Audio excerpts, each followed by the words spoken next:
మా వైఎస్ఆర్ కాంగ్రెస్ పార్టీలో అనుకున్నంత గౌరవం దక్కలేదని, అలాగే మా వైఎస్ఆర్ కాంగ్రెస్ పార్టీలో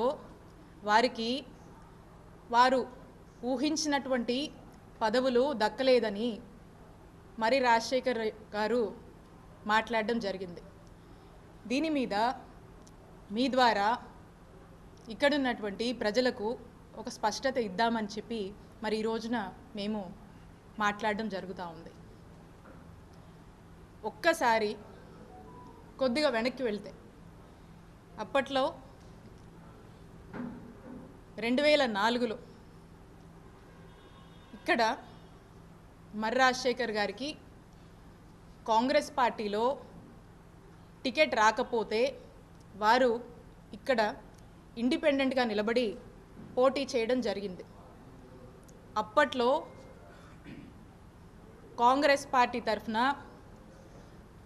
ఆ దివంగత మహానేత డాక్టర్ వైఎస్ రాజశేఖర రెడ్డి గారు చిలకలూరుపేటకి ఎన్నికల క్యాంపెయిన్కి వచ్చి కాంగ్రెస్ పార్టీ ఉన్నటువంటి హస్తం గుర్తుకు కాకుండా ఇక్కడ ఇండిపెండెంట్గా పోటీ చేస్తున్నటువంటి మర్రి రాజశేఖర్ గారికే ఓటేయమని ఇక్కడున్నటువంటి ప్రజల్ని ఆ దివంగత మహానేత వైఎస్ రాజశేఖర రెడ్డి గారు కోరడం జరిగింది.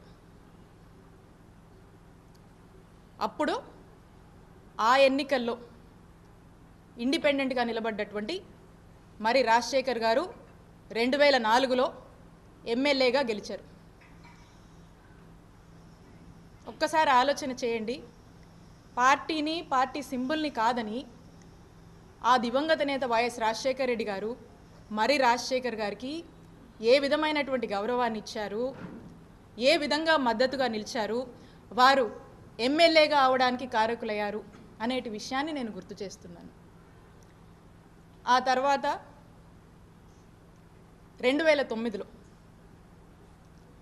మర్రి రాజశేఖర్ గారికి ఇక్కడ చిలకలూరుపేట నియోజకవర్గంలో కాంగ్రెస్ పార్టీ తరఫున పోటీ చేసేటువంటి అవకాశం వారికి దక్కింది. 2009లో అన్ఫార్చునేట్లీ కాంగ్రెస్ పార్టీకి అధికారంలోకి వచ్చింది. ఇక్కడ మర్రి రాజశేఖర్ గారు ఓడిపోవడం జరిగింది. అయినప్పటికీ